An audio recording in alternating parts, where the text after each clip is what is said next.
Hello friends, बहुत बहुत स्वागत है आपका इंग्लिश एडवांटेज की ऑनलाइन क्लासेस में। फ्रेंड्स, इस वीडियो में मैं आपको द हिंदू की वोकेबलरी और आर्टिकल एनालिसिस पूरा एक्सप्लेन करूंगा। और ये 11 अप्रैल के मैंने इसमें 2 आर्टिकल लिए हैं, उनको मैं पूरा एक्सप्लेन करूंगा और एनालाइज करूंगा। और ये वीडियो सीरीज़ मैंने स्टार्ट की है, इसमें मैं द हिंदू की वोकेबलरी पूरी एक्सप्लेन करता हूँ और हिंदू के कुछ आर्टिकल्स जो करेंट आर्टिकल्स हैं वो एक्सप्लेन करता हूँ, ताकि इंग्लिश सेक्शन का ऑलमोस्ट पूरा पार्ट ही आपका कवर हो इस वीडियो सीरीज़ से। ये इसका पर्पज़ है। और ये वीडियो सीरीज़ सभी एग्ज़ाम्स के लिए बहुत ही इंपॉर्टेंट रहेगी, लाइक आरआरबी के लिए, आईबीपीएस, बैंक पीओ क्लर्क के लिए, एसबीआई पीओ के लिए, यूपीएससी के लिए, जीमेट के लिए, इन सभी एग्ज़ाम्स के लिए, एनडीए सीडीएस के लिए बहुत ही इंपॉर्टेंट ये सीरीज़ रहेगी। तो इससे आपको फ़ायदा क्या होगा? इससे आपको रीडिंग कॉम्प्रिहेंसन में बहुत ज़्यादा हेल्प मिलेगी। इंग्लिश का कोई भी सेक्शन है, चाहे वो पैराजंबल हो, रीडिंग कॉम्प्रिहेंशन हो, क्लोज टेस्ट हो, स्पॉटिंग एरर हो, उनको सॉल्व करने में बहुत ही आपको हेल्प मिलेगी इससे। वोकेबलरी आपकी बहुत ही अच्छी डेवलप होगी, जिसको आप डिस्क्रिप्टिव इंग्लिश में, इंटरव्यू में और कहीं पर भी यूज़ कर सकते हैं। फिलर्स एंड क्लोज टेस्ट में डेफिनेटली हेल्प मिलेगी। स्पॉटिंग एरर का कुछ पार्ट भी मैं इसमें डिस्कस करूँगा आपके साथ। कोई भी सेंटेंस ऐसा आता है जिसमें से स्पॉटिंग एरर का कोई भी क्वेश्चन बन सकता है, तो वो उसके बेसिक्स में आपको बताऊंगा।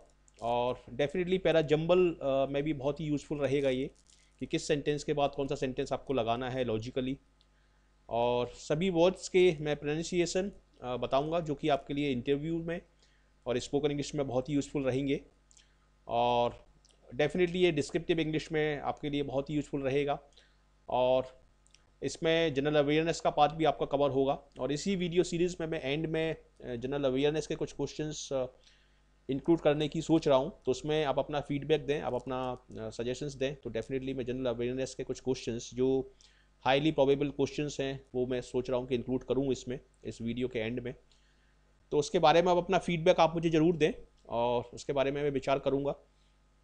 और इस वीडियो सीरीज़ को कंटिन्यूसली आप देखते हैं रेगुलर बेसिस पर, तो आपका जो फियर ऑफ इंग्लिश है, जो इंग्लिश का डर है, वो डेफिनेटली ख़त्म होगा और काफ़ी रिलीफ मिलेगा आपको और काफ़ी कॉन्फिडेंस आएगा। तो चलिए शुरुआत करते हैं। देखिए, ये एक आर्टिकल है जो 11 अप्रैल को पब्लिश हुआ है द हिंदू न्यूज़पेपर में।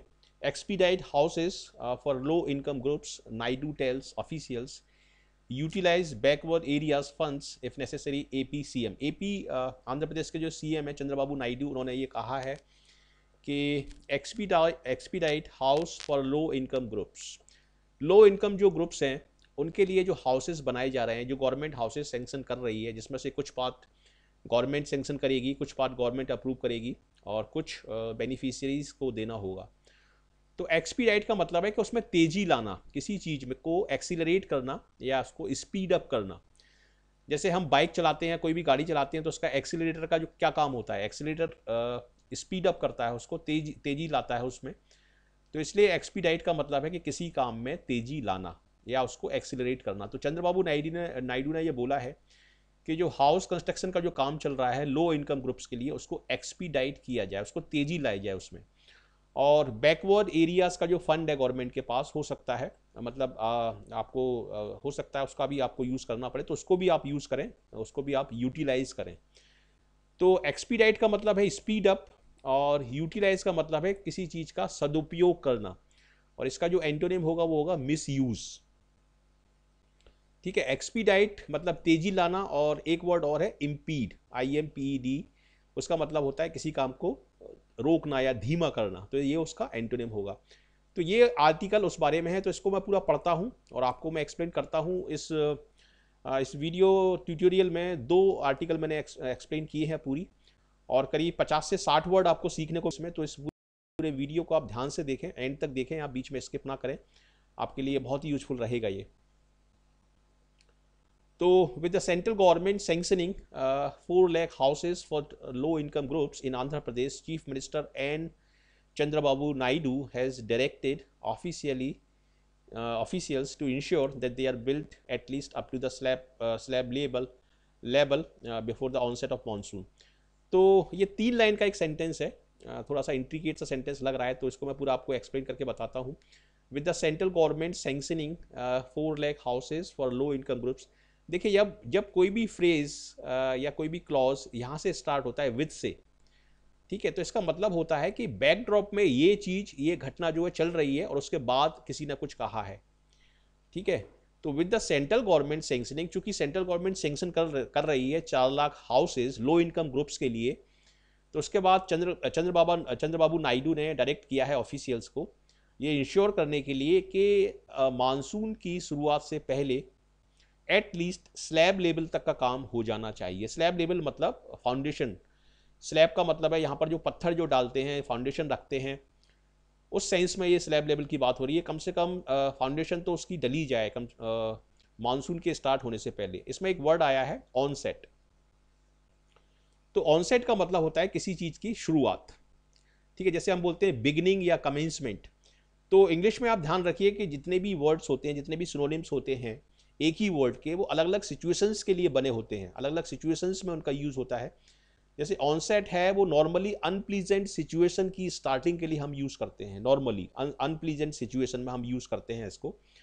और बिगिनिंग जो है वो नॉर्मल वर्ड है जो डे टू डे इंग्लिश में हम यूज़ करते हैं, बिगिनिंग। और कमेंसमेंट जो है वो थोड़ा सा फॉर्मल वर्ड है, फॉर्मल राइटिंग में हम यूज़ कर सकते हैं उसको। कमेंसमेंट मतलब शुरुआत, या कमेंस उसका वर्ब फॉर्म है, कमेंसमेंट उसका नाउन फॉर्म है। तो ये जो पार्ट ऑफ स्पीच है कि कौन सा वर्ड नाउन है, कौन सा वर्ड वर्ब है, कौन सा वर्ड एडजेक्टिव है, ये भी आपको अच्छे तरीके से यूज़ करना आना चाहिए स्पोकन इंग्लिश के लिए और डिस्क्रिप्टिव इंग्लिश के लिए। ठीक है, तो ऑनसेट को हम आउटसेट भी बोलते हैं, बिगनिंग भी बोलते हैं, स्टार्टिंग भी बोलते हैं, कमेंसमेंट भी बोलते हैं, लेकिन ऑनसेट का हम यूज़ करते हैं नॉर्मली अनप्लीजेंट सिचुएशन को, अनप्लीजेंट सिचुएशन के लिए। तो जब यहाँ पर मकान बन रहे हैं तो मानसून जो होगा, जब बारिश होगी, तो उसके लिए वो एक तरीके से अनप्लीजेंट सिचुएशन ही है इस कॉन्टेक्स्ट में। तो इसलिए यहाँ पर ऑनसेट वर्ड का यूज़ किया है। और इसमें इंश्योर का मतलब निश्चित करना। ठीक है, लो इनकम मतलब जिनकी इनकम कम है, जिनकी जिनकी आमदनी कम है, उनके लिए बात हो रही है यहाँ पर। यहाँ पर मैं एक पॉइंट और बता रहा हूँ आपको, ये 4 लाख। देखिए ये लाख, 1000 और 100, इससे पहले जब कोई डिजिट आती है तो ये लैक वर्ड जो है ये सिंगुलर में आता है। ये एक स्पॉटिंग एरर का मैंने कॉन्सेप्ट आपको बताया है। ठीक है, वैसे आप बोल सकते हैं lakhs of, thousands of, hundreds of, लेकिन जब इससे पहले ये न्यूमेरल आता है तो इसको हम सिंगुलर में रखते हैं। और डायरेक्टेड का मतलब है कि उनको निर्देशित किया, उनको ऑर्डर दिया। तो यहाँ तक ये 3 लाइन का मतलब आपको समझ में आ गया होगा। इसके बाद आगे बढ़ते हैं। At a teleconference with district collectors and other officials including Chief Secretary Dinesh Kumar here on Monday, Mr. Naidu wanted officials to put in extra efforts for early completion of these houses. तो ये 4 lakh houses जो बन रहे हैं low income group के लिए, teleconferencing के through Chandrababu Naidu ने इनको बताया कि they wanted official to put in extra effort. Put in का मतलब होता है एफर्ट्स लगाना, एफर्ट्स डालना या एफर्ट्स लगाना। इसके लिए ये वाला फ्रेजल वर्ब हम यूज़ करते हैं, पुट इन। ठीक है, तो उन्होंने उनसे ऑफिशियल से बोला है कि एक्स्ट्रा एफर्ट लगाएं ताकि इन हाउसेस का जल्दी से जल्दी कंप्लीशन किया जा सके। इसके बाद आगे देखते हैं। मिस्टर दिनेश कुमार सेड पक्का houses for all was a prestigious program of the state and the central government, and another 4 lakh houses had been sanctioned to Andhra Pradesh. मतलब 4 लाख हाउसेस का जो फंड है वो सैंक्शन किया गया था। तो हेड बीन यहाँ पर लगाया, तो इसका मतलब ये पास्ट में बात हो रही है कि सैंक्शन किया गया था। चलिए आगे बढ़ते हैं। The officials would have to accelerate the work on the pucca houses. मतलब ऑफिशियल्स को अपना वर्क को एक्सीलरेट करना पड़ेगा, एक्सपीडाइट करना पड़ेगा, उसमें तेज़ी लानी पड़ेगी ताकि वो जल्दी से जल्दी पक्का हाउसेस का जो काम है वो पूरा हो सके। पक्का एक्चुअली हिंदी का वर्ड है, लेकिन इंग्लिश में भी ये वर्ड यूज़ होता है, तो इसलिए यहाँ पर ये पक्का हाउसेस लिखा है। Materials such as cement and steel required for the construction should be kept ready. तब जो मटेरियल रिक्वायर्ड है, जो कंस्ट्रक्शन में चाहिए, उसको तैयार रखा जाना चाहिए। ये पैसिव वॉइस कंस्ट्रक्शन है, ये पैसिव वॉइस है। ये शुड बी, ये शुड बी जहाँ पर भी आएगा वो पैसिव वॉइस होगा। मतलब शुड बी के बाद जब थर्ड फॉर्म आएगी तो ये पैसिव वॉइस का कंस्ट्रक्शन होता है। इसके बाद हम थर्ड फॉर्म लगाते हैं। और यदि यहाँ पर मैं कीप कर दूँ तो ये गलत हो जाएगा सेंटेंस आपका। ये स्पॉटिंग एरर का मैं बता रहा हूँ आपको। ठीक है, शुड बी केप्ट, ये थर्ड फॉर्म है, should be ready. Also housing work inspector post would have to be filled. इसके अलावा जो हाउसिंग वर्क के जो इंस्पेक्टर की जो पोस्ट है उसको भी भरना पड़ेगा। तो ये भी आपका, इसमें भी देखिए टू बी आ रहा है, तो टू बी वाले जितने भी ये सेंटेंस होते हैं, बी और टू बी वाले, ये पैसिव वॉइस होते हैं, would have to be filled. इसके बाद थर्ड फॉर्म आती है ये पैसिव वॉइस है, ठीक है। He said construction of anganwadi and panchayat buildings should be completed at the earliest. अब इसमें एक इडियमेटिक एक्सप्रेशन आया है, एट द अर्लीस्ट। तो एट द अर्लीस्ट का मतलब है कि जितना जल्दी हो सके उतना जल्दी। तो पंचायत बिल्डिंग और आंगनवाड़ी की जो बिल्डिंग है उसका काम भी जल्दी से जल्दी खत्म होना चाहिए, ये इसका मतलब है। ही सेड इफ रिक्वायर्ड का मतलब है यदि जरूरत पड़े तो, ठीक है, यदि जरूरत पड़े तो। If required, backward regions development fund could be utilise for the same. और यदि जरूरत पड़ती है तो बैकवर्ड रीजन्स का जो डेवलपमेंट फंड है उसको भी हम यूटिलाइज कर सकते हैं, उसको भी यूटिलाइज किया जा सकता है। ये भी देखिए पैसिव वॉइस का कंस्ट्रक्शन है। Fund could be utilise, could लगाए फिर बी लगाए, कुड बी, और इसमें टू बी और बी, ये जितने भी होते हैं ये सारे पैसिव वॉइस कंस्ट्रक्शन है। और फॉर द सेम का मतलब है कि जिस चीज की पैराग्राफ में बात हो रही है उस चीज को ये इंप्लाई करता है। मतलब इसमें पक्का हाउसेस के कंस्ट्रक्शन की बात हो रही है तो फॉर द सेम का मतलब है कि कंस्ट्रक्शन ऑफ पक्का हाउसेस, तो इसको भी हम यूज करते हैं। ये भी काफी अच्छा फ्रेज है, फॉर द सेम, ठीक है। तो यहाँ पर देखिए, यहाँ पर एक चीज और मैं बता देता हूँ आपको, ये देखिए, ये अपोस्ट्रोफी एस का एक फंडामेंटल है बेसिक ग्रामर में। लेकिन अपोस्ट्रोफी एस हम तब लगाते हैं जब ये जो नाउन होता है इसमें एस नहीं लगा रहता। जब इसमें पहले से ही ये एस लगा हुआ है रीजन्स में, तो हम केवल अपोस्ट्रोफी लगाएंगे, ना कि अपोस्ट्रोफी एस, क्योंकि एस इसमें पहले से ही लगा हुआ है। तो ये भी आपके लिए स्पॉटिंग एरर का एक बहुत अच्छा कॉन्सेप्ट मैंने बताया है, इसको काफ़ी पूछा जाता है। यहाँ पर यदि मैं एस लगा दूँ इसमें तो ये गलत हो जाएगा, तो इसमें केवल अपोस्ट्रोफी लगेगा, ना कि अपोस्ट्रोफी एस, क्योंकि एस इसमें पहले से ही लगा हुआ है। तो ये भी एक अच्छा कॉन्सेप्ट है। चलिए इसके आगे बढ़ते हैं। द प्रोग्रेस ऑफ पक्का houses would be reviewed every Fortnite, ये भी पैसिव वॉइस है। और पक्का हाउसेस की जो प्रोग्रेस है उसको रिव्यू किया जाएगा, उसका आकलन किया जाएगा, उसको देखा जाएगा कि क्या इसमें खामी रह गई, सही हो रहा है कि नहीं, गलत हो रहा है कि नहीं।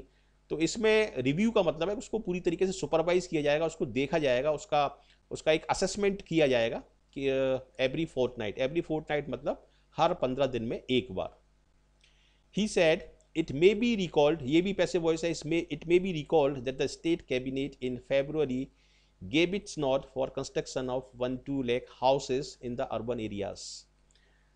तो इट मे बी रिकॉल्ड मतलब इस रिकॉल्ड का मतलब होता है किसी चीज़ को याद करना, किसी पुरानी बात को याद करना। तो ये यहाँ पर याद किया जा सकता है कि स्टेट गवर्नमेंट ने कुछ बोला था, that the state cabinet in February gave its nod, मतलब स्टेट कैबिनेट ने फरवरी में अपनी सहमति दे दी थी। गेव इट्स नॉड का मतलब है, नॉड का मतलब होता है वैसे सिर हिलाना, तो जब हम सिर हिलाते हैं तो उसका मतलब होता है कि हमने अपनी परमिशन दे दी है। तो गिव इट्स नॉट का मतलब है यहाँ पर कि अपनी परमिशन उन्होंने दे दी थी। और इसके लिए एक वर्ड और है, गिव इट्स कंसेंट। कंसेंट का मतलब ही होता है सहमति देना, और कंसेंट से ही वर्ड बनता है कंसेंसस, ठीक है। For construction of 1-2 lakhs houses in the urban areas, the cabinet also approved 3 models. ये कैबिनेट ने, जो स्टेट का जो कैबिनेट था उसने 3 मॉडल अप्रूव किए थे, 270 square feets, 365 square feet and 420 square feet in the first model. A hall cum bedroom, kitchen and toilet would be constructed. A bedroom, hall, kitchen and toilet would be provided in the second model. In the third model, the house would have 2 bedroom, a hall, kitchen and toilet। तो ये यहाँ पर models हैं, इसमें 3 models की बात हो रही है, और अलग अलग मॉडल्स में क्या क्या फैसिलिटीज़ होंगी वो इसमें बताया गया है। द बेनिफिशियरी होता है जिसको फ़ायदा हो है या जिसको फ़ायदा होता है, उसको हम बोलते हैं बेनिफिशियरी मतलब जिसको बेनिफिट होगा।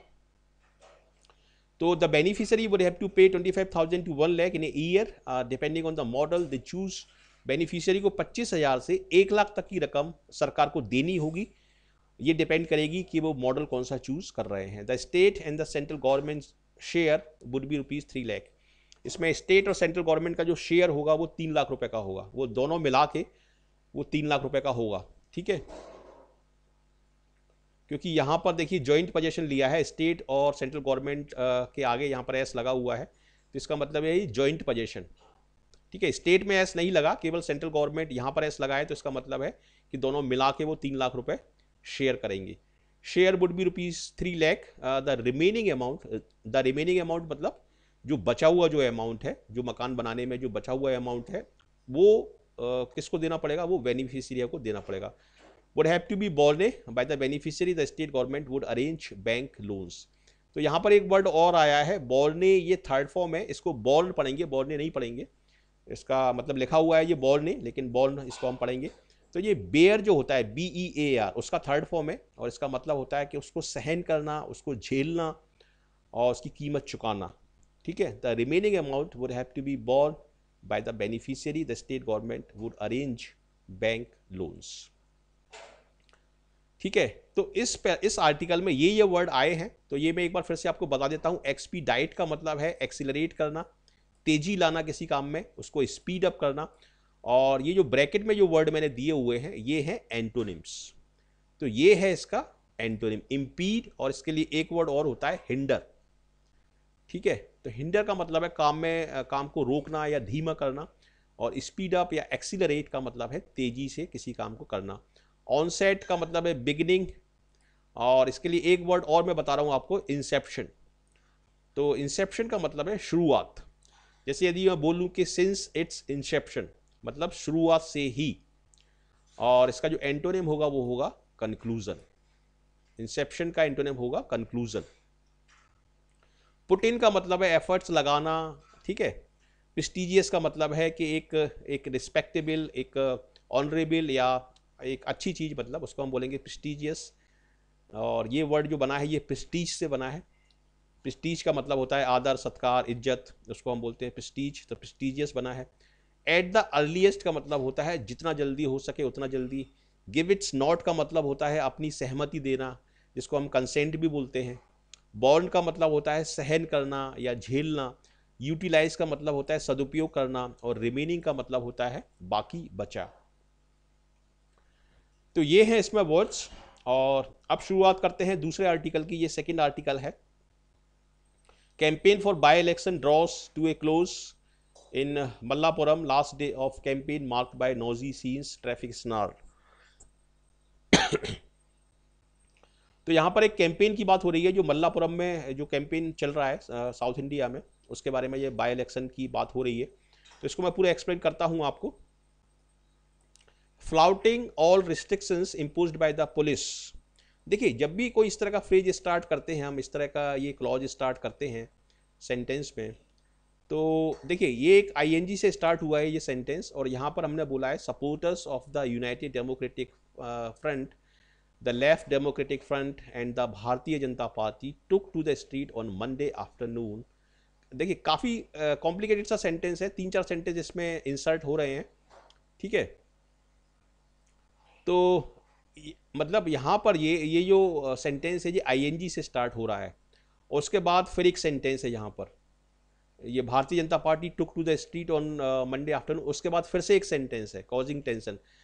तो इसका मतलब जब इस तरह के, जैसे ये ING से स्टार्ट हो रहा है और ये वाला सेंटेंस ING से स्टार्ट हो रहा है, तो इसका मतलब ये है कि इसमें तीनों जो एक्टिविटी है वो एक के बाद एक हो रही है।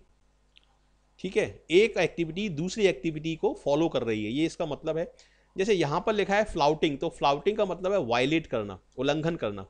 तो flouting all restrictions imposed by the police, police के द्वारा जो रिस्ट्रिक्शंस इम्पोज किए गए थे, जो लगाए गए थे, उनका उल्लंघन करते हुए जो सपोर्टर्स थे BJP के, UDP के और LDF के, ये सड़कों पर उतर आए।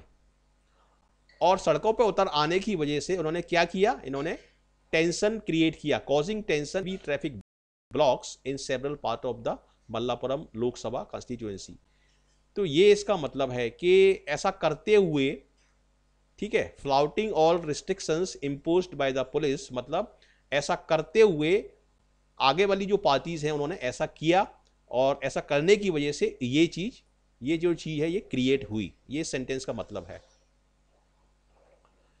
ठीक है, अब आगे पढ़ते हैं। Campaigning for the Malappuram by election came to a frenzied finale by 6 PM, और 6 PM तक, शाम के 6 बजे तक ये जो फिनाले था ये इसका ख़त्म हुआ। और ये जो फिनाले था ये कैसा था, ये फिनाले फ्रेंजीड था। फ्रेंजीड था मतलब उसमें जो लोग पार्टिसिपेट कर रहे थे वो ओवर एक्टिव हो रहे थे, वो हाइपर एक्टिव हो रहे थे, शोर मचा रहे थे, बाजे बजा रहे थे, ठीक है, अपने झंडे दिखा रहे थे इस तरीके से, जैसा कि इलेक्शन की कैंपेनिंग जब होती है उसमें होता है। तो उसका ये मतलब है frenzied finale by 6 PM as supporter of these main contender stage a noisy performance. ठीक है, उन्होंने कंटेंडर का मतलब है जो आपस में फाइट कर रहे हैं, जो आपस में प्रतिस्पर्धा में है, कंपटीशन में है, उसको हम बोलते हैं कंटेंडर। ठीक है, जैसे एक इडियम में बता देता हूं आपको, बोन ऑफ कंटेंशन, झगड़े की जड़, बोन ऑफ कंटेंशन। ठीक है, तो उसी से ये वर्ड बना है। कंटेंडर का मतलब है जो लोग फाइट कर रहे हैं या जो लोग कंपटीशन में हैं उसको हम बोलते हैं कंटेंडर्स।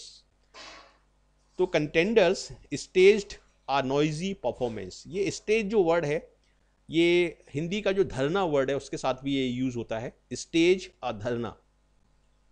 ठीक है, जैसे केजरीवाल ने धरना दिया था और इन सब लोगों ने जब लोकपाल बिल आया था तो उसमें भी ये वाला वर्ड यूज होता है, स्टेज आ धरना।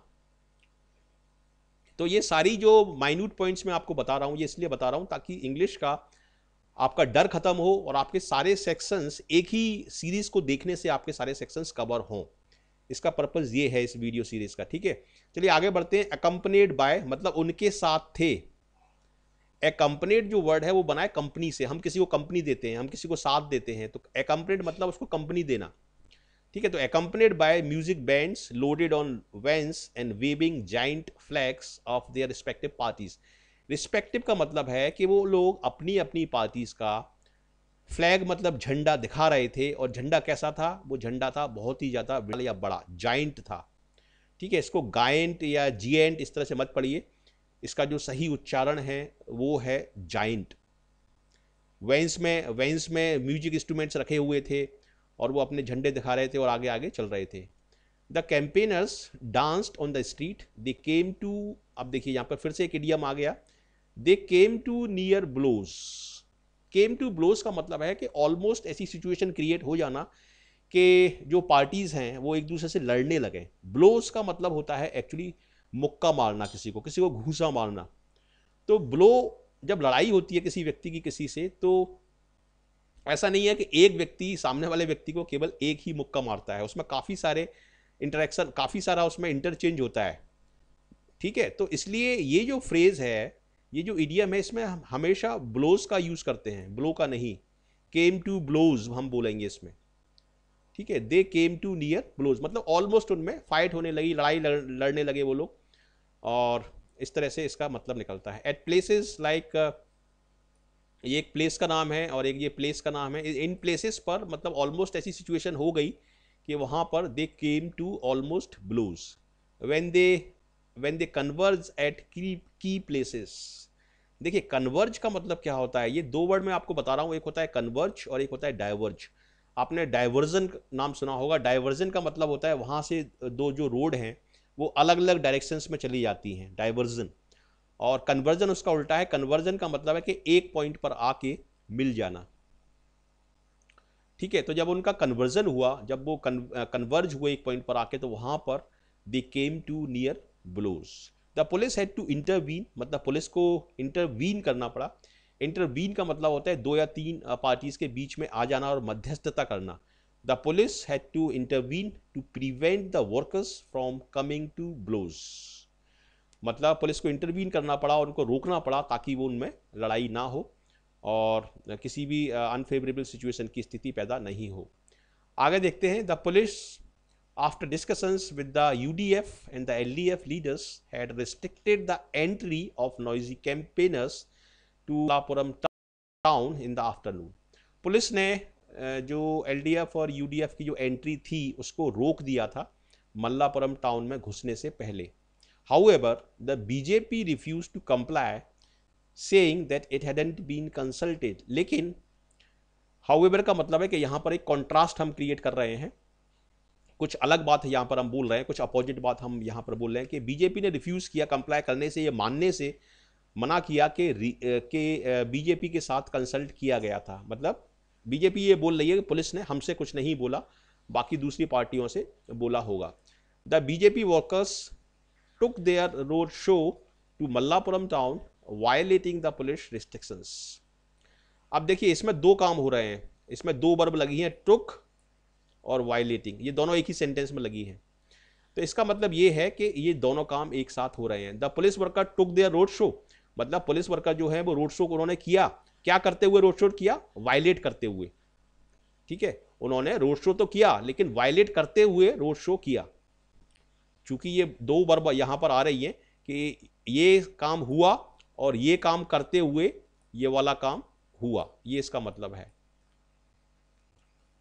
ठीक है, तो BJP workers took there road show, मतलब बीजेपी वर्कर ने अपना रोड शो किया, क्या करते हुए? Violating the police restrictions. तो पुलिस के जो पाबंदियां लगी हुई थी उसको वायलेट करते हुए बीजेपी वर्कर्स ने अपना रोड शो किया। Much to the annoyance of other parties, और ये जो घटना हुई इसमें सामने वाली पार्टी एकदम से क्रोधित होने लगी, चिढ़ने लगी। एनॉय का मतलब होता है किसी को नाराज करना, एनॉय, तो उससे ये वर्ड बना है एनोयंस, जो कि एक नाउन फॉर्म है। ठीक है, workers of the UDF and the LDF took their campaign vehicles to the town in the afternoon. Roadblocks were formed at many places, including the National Highway 66. काफ़ी जगह रोड ब्लॉक्स बनाए गए police के द्वारा, barricades वगैरह बिछाए गए ताकि इस तरह से ये नॉइजी कैंपेनिंग जो हो रही है ये ना हो। Vehicles were stranded on the highway as noisy campaigners took to the streets at several places between Calicut University and Kakkad University. तो कक्कड़ एक्चुअली एक प्लेस का नाम है।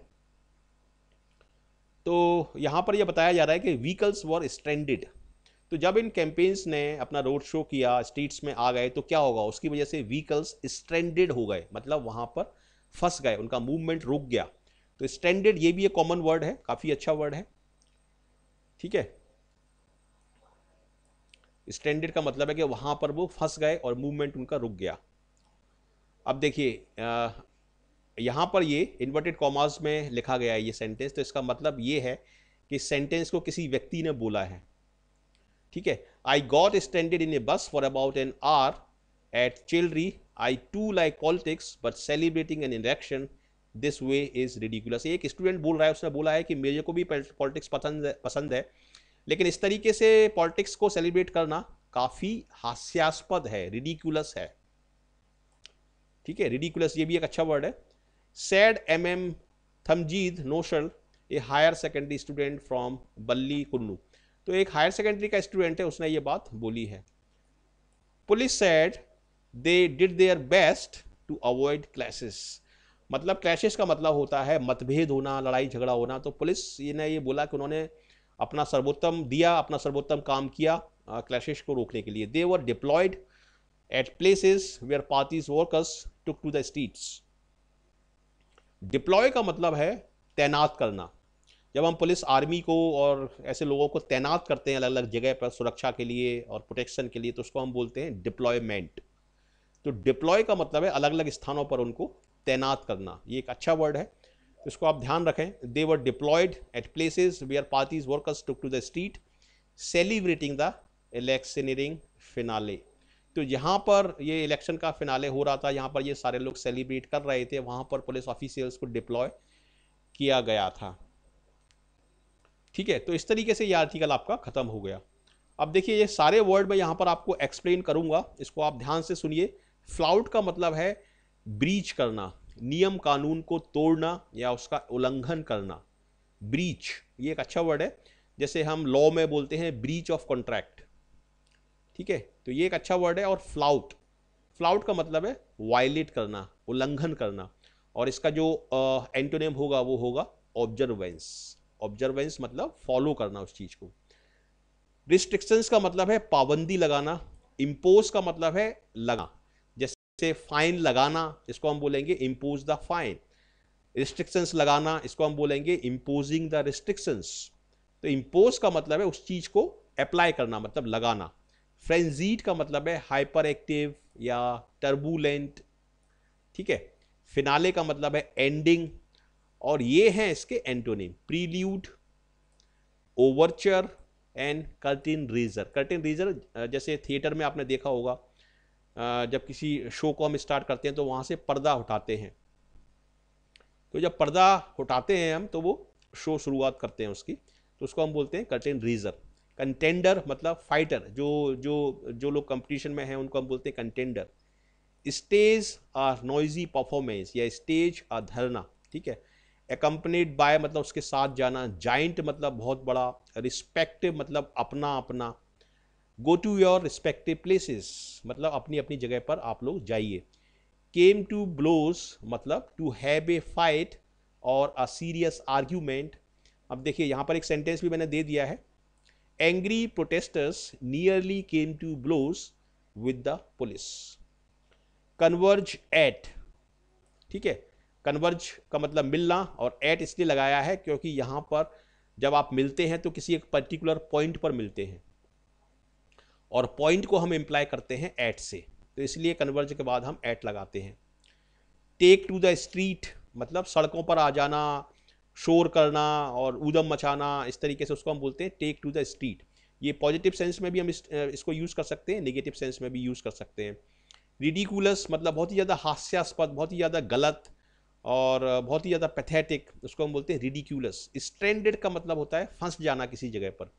डिप्लॉयड का मतलब तैनात हो जाना, ठीक है। और क्लैशेस का मतलब मतभेद या लड़ाई झगड़े। तो इतने सारे मैंने वर्ड है यहाँ पर आपको बताए हैं, और 2 आर्टिकल मैंने इसमें यूज़ किए हैं, और मुझे पूरी उम्मीद है कि आपने इस वीडियो को एंजॉय किया होगा और काफ़ी कुछ सीखा होगा इससे। और ये है मेरे डिटेल्स, व्हाट्सएप नंबर और इंग्लिश एडवांटेज ग्रुप, ये फेसबुक पर है, इसको आप ज्वाइन कर सकते हैं। मेरे फेसबुक पेज पर जाएं आप, वहाँ से आप ज्वाइन कर सकते हैं, और इसका लिंक आपके मेरे चैनल पे ही मिल जाएगा फेसबुक का। और ये है मेरा ईमेल आईडी, इसके थ्रू आप मुझे कांटेक्ट कर सकते हैं। और यदि आप मॉक टेस्ट सीरीज़ खरीदना चाहते हैं किसी भी एग्ज़ाम के लिए, तो आप इस वेबसाइट से खरीद सकते हैं ऑनलाइन पेमेंट करके, test.englishaadvantage.in, ठीक है। सो अपने सजेशंस जरूर दें आप मुझे, अपने कमेंट जरूर लिखें, और अपने फीडबैक देंगे कैसा लगा आपको ये वीडियो। और यदि आप नए हैं इस चैनल पर, फर्स्ट टाइम आए हैं, तो ज़रूर इस चैनल को सब्सक्राइब करें और बेल का आइकॉन भी दबाएं ताकि आपको सारे नोटिफिकेशंस टाइम पर मिलते रहें। और इस चैनल के जितने भी वीडियोस हैं वो सारे आप देखें शुरू से आखिरी तक। डेफिनेटली आपको किसी भी कोचिंग इंस्टीट्यूट की ज़रूरत नहीं पड़ेगी और किसी भी बुक की ज़रूरत नहीं पड़ेगी, और डेफिनेटली आपको बहुत ही कॉन्फिडेंस आएगा यदि आप सारे वीडियो सिंसियरिटी के साथ देखते हैं, ठीक है। So thank you very much for watching this video, and I wish you all the best for your bright future. Thank you.